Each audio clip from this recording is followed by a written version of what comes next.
หนาคือแดงแท้มื้อนี้หาไปเฮ็ดจังมามื้อนี้คันหน้าโอ้ใส่ยังก็มันเป็นตุ่มเจ้าแพ้แม่นบ่นั่นแหละถ่าย เจ้าท่าตัวใดเก็บยังเขาเลย สีถามเลยว่าไม่ได้ถามนะ นั่นแหละ จะเป็นแพ้ป่ะ เนี่ย ก็แพ้นี่ แท้ แพ้ว่าบ่แพ้ แท้เลย เอาแพ้แล้วยุบไส้เด้อบ่ไส้ต่อเด้อ เลย จังมือแล้วได้เบิก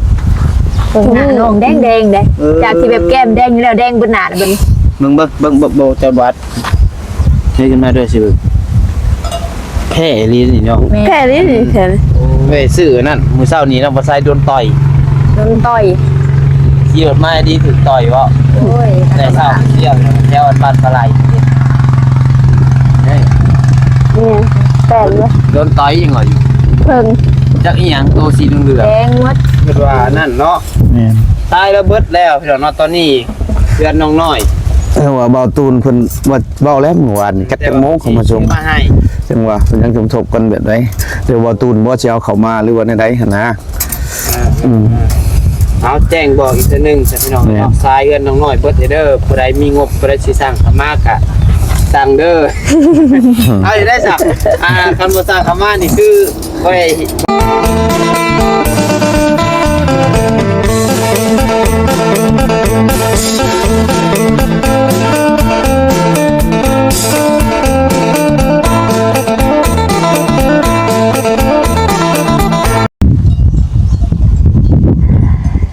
โดยกับผักไทยสบายดีเด้อพ่อแม่พี่น้อง FC เบิดสุขุสุคนเนาะบ่ว่าสิอยู่ฝั่งไทยหรือฝั่งลาวหรือว่าทางต่างประเทศมื้อนี้ก็ยินดีต้อนรับเข้าสู่ช่องน้องเบลชาแนลอีกคือเก่าเด้อพี่น้องเด้อมื้อนี้ก็มาฮอดช่วงประมาณ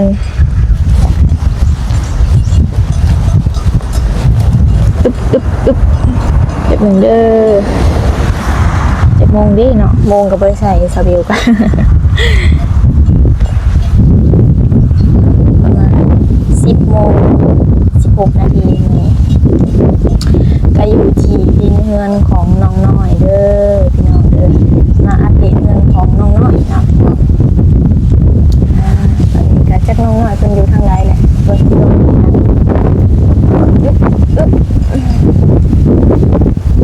เห็นยังเด้โดยสบายดีเปิดไมค์ให้ก่อน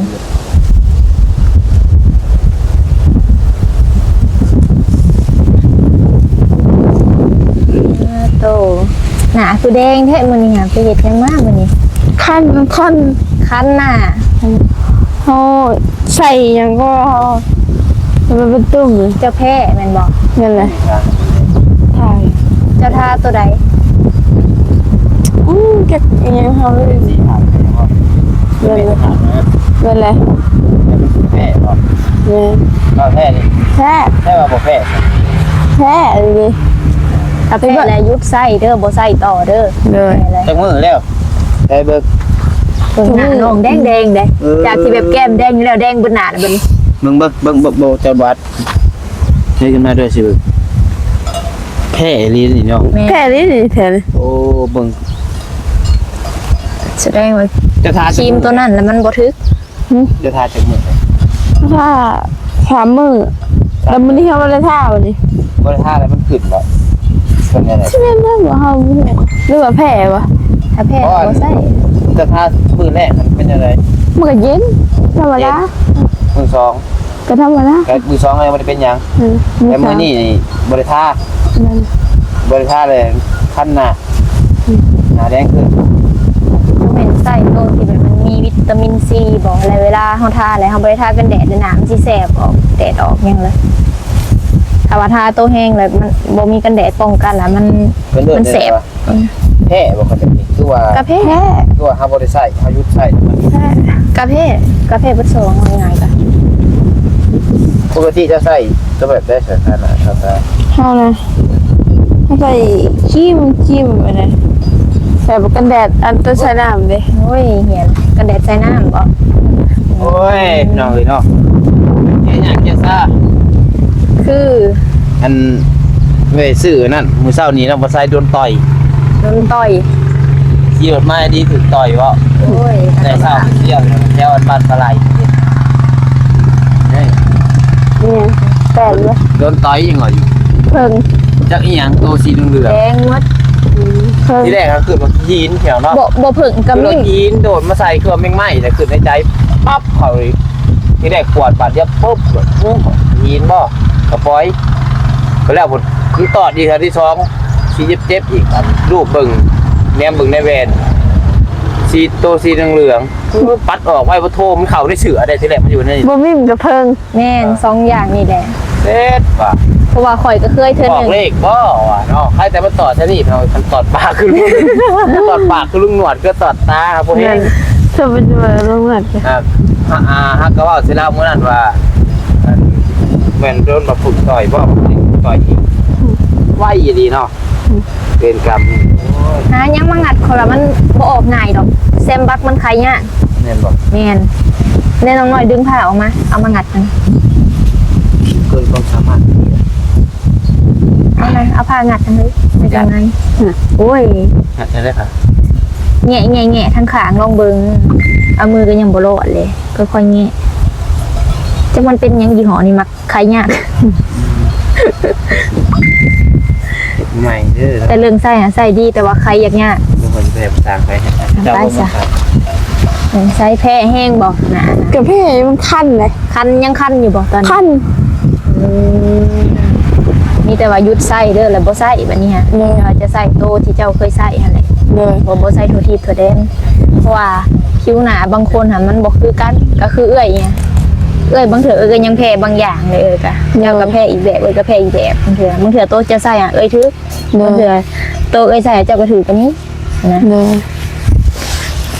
มันคันไปตุ้มแม่นวันเลย เดี๋ยวรูปมันดุค่ะ จังนั้นมันสิลามเด้เราบ่ได้เนาะกินข้าวกินน้ำแล้วบ่ เนี่ยอย่าเพิ่งกินมาแต่บ้านเลย ก็ขึ้นมาแต่บ้าน เลย เลยมีใครมาหาเนี่ยเลยเนาะ บ่ไล่ เบาไล่ เลย มีแต่เบาไล่นะบ่เนาะ เลย เลยบ่ได้ออกเมื่อบ้านบ่คืนนี้ นี่หากมา หากนมาบ่ เลย เมื่อตอนจักโมงเนาะ เขามาสั่งมือพวกเขาสั่งมือ มองก็พอสร้าง เลย เลยมาอัปมาเบิ่งของเฮือนน้องน้อยมาอัปเดตเฮือนเพิ่นนี่เพิ่นกำลังมัดเล็กมัดลายทางประสาน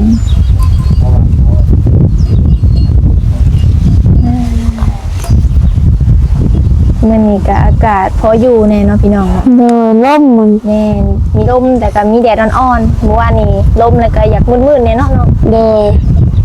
ลมแห้งอีกเมื่อวานนี้แห้งแท้แห้งว่ะ ใช้ได้ ได้แล้วบ่ งานนี้เนาะแซมบัต จำบัดบรรเทาอาการปวดแมลงสัตว์กัดต่อย เป็นที่ค่ายจะมองบ่น่าสินาได้บ่ได้บ่ บ่ทาอันนี้มันสำหรับทานะหนามันอันบ่คือกับผิวเท่าไหร่คนละแบบ เอาเยอะมาก เดี๋ยวเย็นใส่ทา เห็ เย็ น น ได้ก่อน เย็นบ่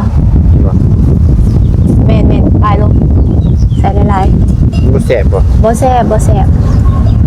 แซ่บโคตรอังเอาลงมาอีกเออ มานแต่เช้าก็แล้วบ่ดิโอ้ยมานเงินมานทองไข่ดอกมานถึงต่อจังว่าบอกเลขได้บ่ ซื้อเบิ่ง เนาะมันบ่แม่นเลขลาวได้ซื้อเลขบ่เป็นซื้อเป็นแต่เลขลาว มื้อนี้เลขเนี่ย จักเลขยังบ่ฮู้คือกัน เปลี่ยนเลขไทยบ่ จันทร์วันจันทร์วันพุธวันศุกร์อะไรซื้อเป็นเนาะ โดย อันนี้วันเสาร์ จงไว้ซื้อเลขลาวซะเว้าบ่ได้บางเทื่อมันออก เป็นอะไรแซ่บบ่หอมบ่ โอ้ยเจ็บเนาะ โดย เลือดไม่ดีกะถึกตอดถึกต่อย บาดเจ็บสาหัสเนาะ โดนต่อยเศร้าเชี่ยวเกิดมันเจอพออีกทีนี่อาจจะเป็นบอกวักเนาะเอามาใส่ดีล้างรถใหญ่ ตีไผเรียออกเลย น้องเบลบอกให้ไปทางหลัดว่าลองเบิ้งว่าบอกภาษาว่า เดี๋ยวมาเบิ่งเจอพ่อพี่ดิยัน ยาวอยู่ ถามรูป เลย เข่าบ่ หิว เข่า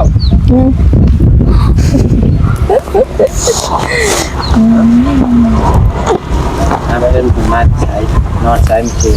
ทำแล้ว นอนใช้ นอนบ้าน น้องเมื่อบ้าน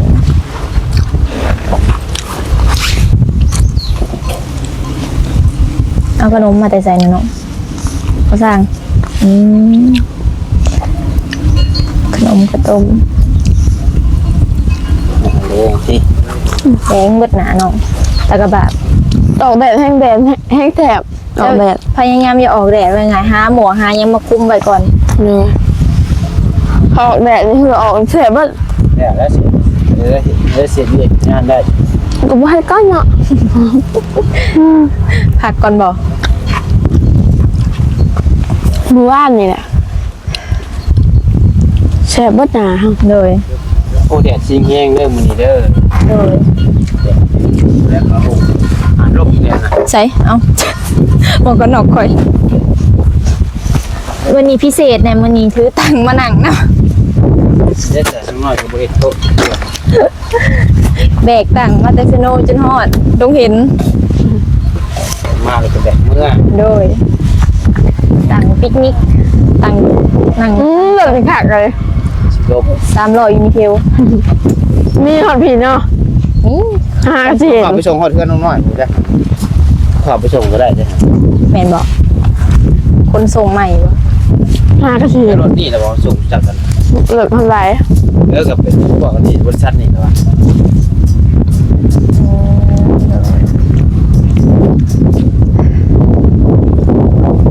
มีมี FC อันหลายคนคอมเมนต์มาว่าอย่างของเสียงน้องเบลบ่อยากได้ยินเนาะเสียงเบาเนาะอันนี้ประมาณนี้น้องเบลก็พยายามเว้าให้ดังที่สุดเท่าที่สิดังได้เด้อพี่น้องเด้อมีแต่ว่าสิค่อยๆปรับปรุงเนาะเด้อพี่น้อง การมีไม้อยู่เนี่ย โดย มีไม้การเสียงกับไม้โทรศัพท์นี่ตัวนี้ โดยเป็นคนแบบเว้าบ่ค่อยเสียงดังปานใดเด้อพี่น้องเด้อค่อยเว้าค่อยว่า ให้มันด่าเบาภาษาเกลือนี่ ว้าวข่อยบ่เคยด่าน้องน้อยๆด่าอย่างเงี้ย เวลาว่านี่แบบเสียงมาดังก่อนมาด่าก่อนนะ กระดาษเขาแพงเนาะ ลำคาจึงเพิ่ง กระดาษเขาแพงง่ายเลยไหนไม่ยิ่งดาดิเขาแพงไหน น้องน้อง สายด่าได้ใช่ โอ้ บ่คือนะผู้ชายด่า ต้องผู้ยิ่งอย่างเดียว โอ้ยว้าวใส่ก็บ่ได้หน่อยตาคุ รีบมาได้หนึ่งเนาะ อะไรอยู่ มาเกิดกันไม่ใช่ บ่คือ คือแต่ด่าอย่างเดียวเนาะ บุเว้นด่ามีแต่ว่าเอาพอ ก็เอาพอโอเคจ้ะคือกัน แล้วก็มีอีกคอมเมนต์หนึ่งเนาะพี่น้องยังเกาะที่ยังว่าอินโทนนี่มันส่องอันซาวเบลหรือบ่าวพัดไส้นี่อินโทนคือเป็นของบ่าวพัดไส้นี่เนาะ ถามแล้วก็ แม่เพิ่นถามแล้วอินโทรนี่ซาเบลยังบ่ได้สานเด้อพี่น้องเด้อมีแต่ว่าตอนแรกนี่ซาเบลสิเร่งเฮ็ดบ่ถ้าว่าเฮ็ดบ่ทันก็สิจ้างเขาเฮ็ดให้ซาเบลก็สิลองเบิ่งว่าสิเฮ็ดได้หรือบ่เด้อพี่น้อง ด่าน้องสายมันเห็นปิดน้องสายเห็นปิดแต่ว่ามันจะน้ำบันไดแค่ใส่น้องสายอยู่ โดย มาใส่น้องสายไปก่อนเสียบริษัทเลยสีมันจีบเลย โดย แล้วก็ใส่อีโคน เมื่อคืนนี่ว่าน้องว่าสิตัดอยู่แต่พะลาลืม น้องเพื่อนบอกแล้วเมื่อย โดยพี่ๆแน่ว่านี่ก็ น้องป่าวใส่ไปกับเลย ไหลอยู่บ่น้องเฉพาะแล้วบ่เห็นออกมานอกว่าโดย น้าเนี่ย เอาได้ รู้เดียวได้ เลย ถ้าไปหักตัวบอก บ่ ตัวอย่างมาก เลย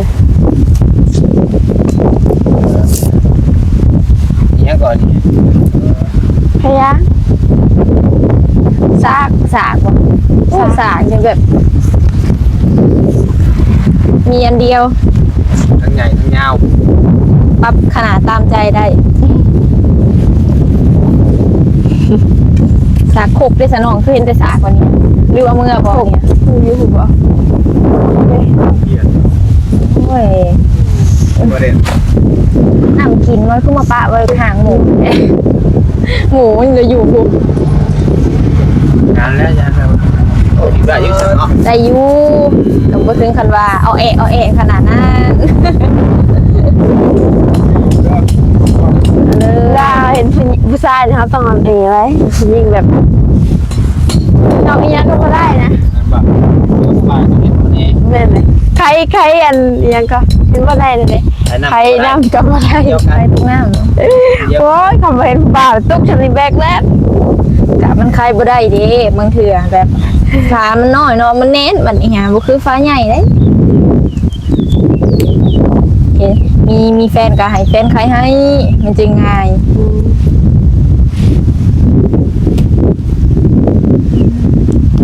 โอ้เหลือมตาเนี่ยแดดส่องตา แดด บ่ได้ซื้อแว่นมาใส่เนี่ย จักไปยังมึงเมื่อหน้า น่าแหละ เราไปออกมาเจาะบ่มื้อเช้านี้ แล้วนอน แม่จันก็อยู่นั่นบ่แม่ แม่ ต้นประสางมาแล้วยังอยู่พี่ป่ะแม่น หาก็เมื่อกินเด้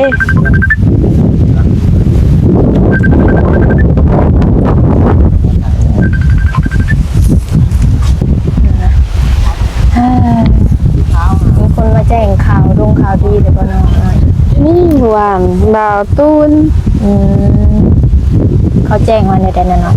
สมภพให้เธอ ประสบเหตุเงินบ่เลย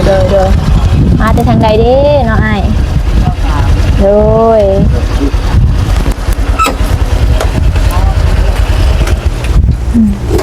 มีแต่เบาตูนผู้เดียวน่ะมาเนาะ เลย บ่มีคนอื่นบ่ บ่ สำหรับใครที่ว่าอยากสมทบซอยเงินให้น้องน้อยเนาะสามารถติดต่อมาทางน้องเบลได้เด้อน้องเบลยินดีเป็นสะพานบุญให้น้องน้อยเด้อทางครอบครัวน้องน้อยก็ยินดีว่าซั่นซะเพื่อที่จะได้ซอยเฮ็ดเงินให้น้องน้อย ตอนแม่วันนั้นญาติตัวเองก็ ตอนเที่ยงนี่พ่อกับแม่เราบ่ได้ออกมาพี่เด้อ โอ้ ออกมาอยู่เนาะ เลยข้างหน่อย เลยอ้ายได้ซาเพิ่นเฝ้าเที่ยงบ่อ้าย เลย เมื่อวานนี่ก็บ่มามื้อนี้ก็บ่มาอีกอ้ายน้องน้อยเนาะ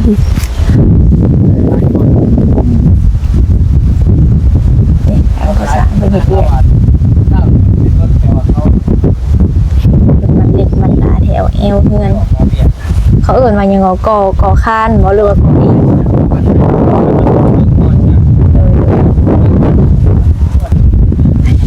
จะเบิ่งทางโพสะก่อนว่าเพิ่นเฮ็ดนี่อึ๊บ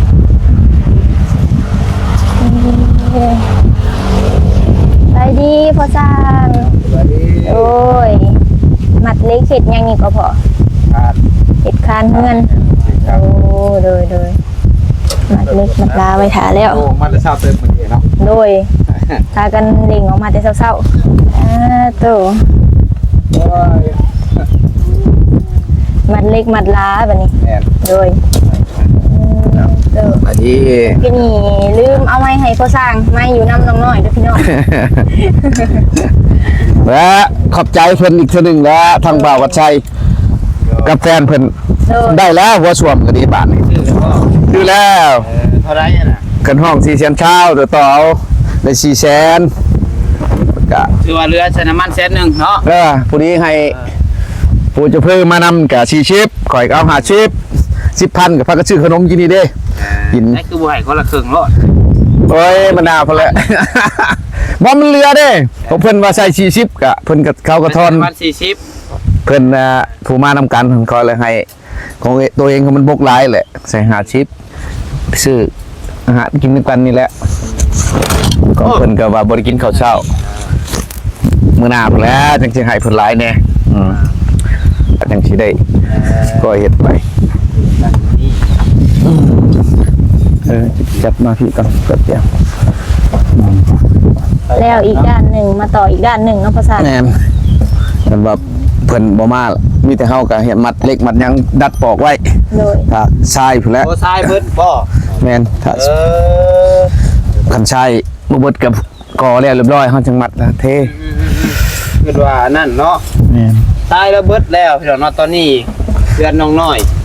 ว่าเบาตูนเพิ่นว่าเว้าแล้วเมื่อวานจักจังโมงเขามาชม มาให้ จังว่าเพิ่นยังสมทบกันแบบใดหรือว่าตูนบ่สิเอาเข้ามาหรือว่าในใดหั่นนะ เอาแจ้งบอกอีกทีนึงพี่น้อง แม่น เนาะทรายเงินน้องน้อยเบิดเด้อผู้ใดมีงบผู้ใดสิสร้างขมากะสั่งเด้อ เอาอยู่ได้สักคำว่าสร้างขมานี่คือบ่ได้ก่อต่อแล้วนี่เนาะ แม่นมัดอันนี้มัดไว้แล้วก็เฮาเฮ็ดเบิดเวียกแล้วก็เมื่อหาครอบครัวพุ่นแล้วเมื่อหาเฮ็ดงานอยู่พุ่นคันสั่นก็พักท่าเบิ่งก่อน มีแต่มัดช่องคาน3คานนี่แหละแล้วก็เรียกแล้วเนาะ แปลงอันนี้ไว้ถ้าเนี่ยแล้วเฮ้ยเฮาก็มามันไกลแน่น้ำมันก็แพงนี่ได้พอบ่ใช้เลย ปล่อยไปนี่ละ ช่วงบ่ายๆไปจักเพิ่นสั่งมาให้อยู่ จักจักโมงเดี๋ยวนี้มันเป็นชิปเลยบ่ 10 โมงครึ่งแล้วบ่ แม่ เบ็ดแล้ว ก็มา เลย แต่เช้าก็ 8โมง เอามาก็8โมง ครึ่งชั่วโมงนอนที่8โมงบ่ แม่นออกมา7โมงปลายตื่นบ่ได้ก็บ่ได้ตื่นสวยนะตื่นแต่เช้านะ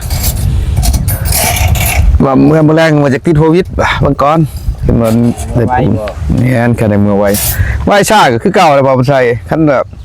มันยังคนว่านอนเลิกลูกเช้าจันก็บ่ได้เฮาบ่ฉุชน เจ้า แม่นบางคนว่า ร่ำรวยหังมี ถึงว่าบ่มีบ่มีก็พอได้กินอยู่แล้วเฮ็ดได้หาไปบ่เฮ็ดก็บ่ได้ได้เมียลูกบ่ได้ก็ดังไผนึงเขาเองเฮ็ดได้เพิ่นลูกได้เพิ่นเฮ็ดใช้